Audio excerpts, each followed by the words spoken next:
شباب بدأنا إن احنا نفهم يعني إيه داتا تايب زي ما انتم شايفين، وعرفنا إيه الفرق بين بريمتيف والكوليكشن. المرة دي بقى هنبدأ نشرح جزئية مهمة جدا وهي النال سيفتي. والنال سيفتي هنا هي وظيفتها مهم جدا كبرفورمانس الابلكيشن وكحاجات تانية كتير. هي أصلا ما كانتش موجودة في الفيرجن اللي قبل كده في دارت، بس هي بدأت تنزل في الفيرجن الحديث علشان تبدأ إن هي تحسن حاجات كتير جدا. طيب هو ايه هو اصلا النال سيفتي؟ خلينا بس نمسح الجزئيه دي كده.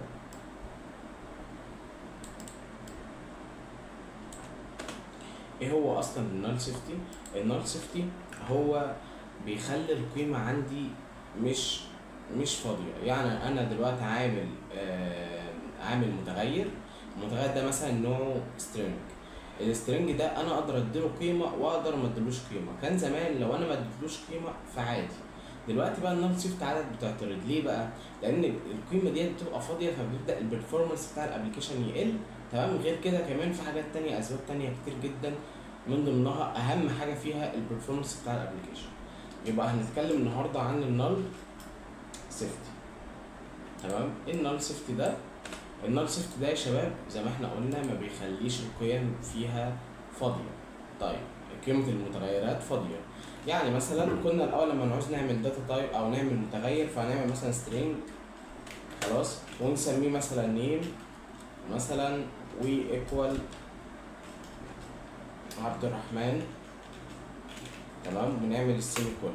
ده كده متغير عندي شايل قيمه. تمام. زمان بقى لو انا كنت شلت القيمه دي كده، تمام، وعملت كده السيمي كولن كده، تمام، وجيت عملت مثلا برنت للنيم،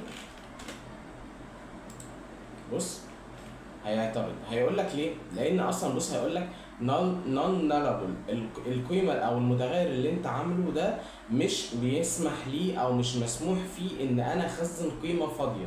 ففي الحاله دي عندي انا عايز اقول له ان انا اقدر او ينفع ان انا اخليه يتحول لنون نالابل او يشيل قيمه فاضيه. عشان احوله لقيمه فاضيه ففي كذا علامه كده عندنا لازم تفهموها. اول حاجه علامه الاستفهام. علامه الاستفهام ده بتحول المتغير عندي من نالابل لنون نالابل. تمام. اللي هو قصدي من نون نالابل لنالابل.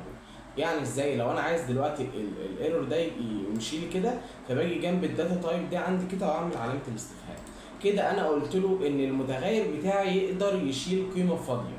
تمام. طب انا لو جيت طبعت يا عبد الرحمن ايه اللي هيحصل عندي؟ هيديني نون. بص بس ده كونسول قال لي نون اهو. نعمل رن تاني هيديني نول. اللي هو نول يعني قيمه فاضيه انا مش فيها حاجه. يعني انا اعمل لك ايه فيها؟ طيب دلوقتي انا دي اول حاجه القيمه نالابل. طيب دي كده صح يا عبد الرحمن؟ صح. تاني علامه عندنا وهي علامه التعجب. علامه التعجب ديت لو انا بقول له ان هو ما يقدرش يشيل علامه فاضيه، تمام، او مثلا انا بعد كده احط ليه قيمه. يعني مثلا النيم ده انا ممكن اجي هنا كده واقول له النيم ماشي ايكوال، تمام، عبد الرحمن. ماشي كده. تمام. طيب كده انا حطيت له اساين ليها بعد كده. طيب دلوقتي انا بقول له انا على مسؤوليتي، علامه التعجب دي انا على مسؤوليتي ان القيمه دي مش هتفضل فاضيه، ده هي هتقدر بعد كده يتحط لها قيمه. تمام. طبعا الكلام ده مش هيبان في دارت، ده هيبان اكتر في فلاتر. خلاص. طيب عايزين نعرف يا عبد الرحمن ده يعني بيعمل ايه؟ طيب دلوقتي اللي انتوا مش فاهمينه ان في حاجه اسمها لينس. انا لو جيت دلوقتي عملت الدوت لينس ماشي، دلوقتي هو مش معترض. ليه هو مش معترض؟ لينس يعني ايه يا شباب؟ يعني انا بقول له هات لي عدد الحروف بتاعه النيم. دلوقتي عبد الرحمن دي 1 2 3 4 5 6 7 8 9 10 تقريبا او 9. بقول له هات لي عدد اللينس دي، بقول له هات لي عدد حروف النيم او القيمه اللي متخزنه في النيم. تمام. طيب دلوقتي انا لو عملت رن عادي هيعمل زي الفل. تمام. 13 واحد 13 حرف يعني.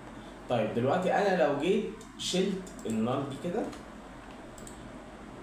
لو جيت قصدي شلت ده وعملت ده كده، هيعترض على اللينس. استحاله يجي معاه. هو اللينس من ضمن الحاجات اللي ما ينفعش تبقى تيجي مع النال سيفتي. لو انا جيت قلت له يا متغير انا بعد كده هديك قيمه، يعني مثلا انا جيت هنا اقول له ما تقلقش انا هديله قيمه بعد كده، بس خلي بالك لو جيت كده عملت علامه تعجب فانا كده الايرور اتشال عندي.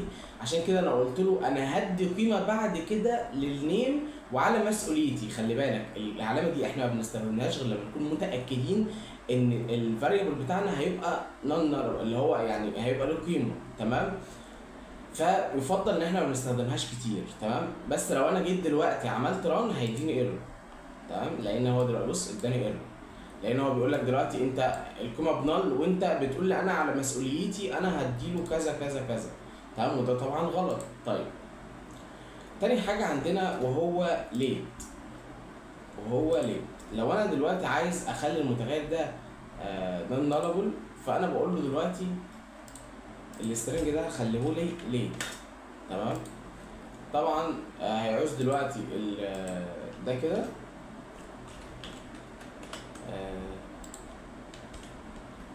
سوري. الليت ده بقى معناه ايه يا شباب؟ معناه برضو نفس الحوار عندنا. ثواني.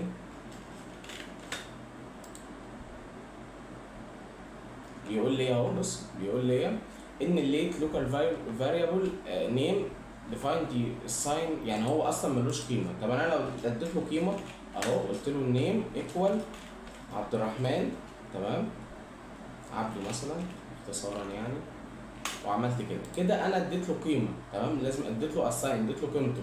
دلوقتي انا عملت الليت ده بقول له يعني كده لو انا جيت دلوقتي كده هيقول لك ايه الليت ده. تمام. هو انا على مسؤوليتي انا هديله قيمه بعد كده، بس لازم تديله القيمه بعدها، يعني لازم تديله الاساين بتاعتها بعدها.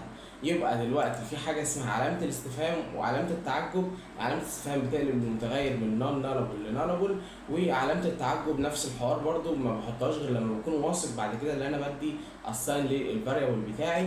في حاجه اسمها عندي ليت زي ما احنا قلنا. تمام. وعرفنا ان الليت دلوقتي بحطها بقول له ان المتغير ده انا متاكد ان انا هديله قيمه بعد كده.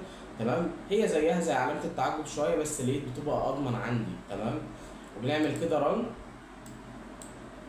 بيديني عبده ما فيهوش اي مشكله. تمام. وده كده النال سيفتي. وكده احنا كده شرحنا فيه كل حاجه. يا رب تكونوا فهمتم، واستناكم في فيديو جديد، والسلام عليكم ورحمه الله وبركاته.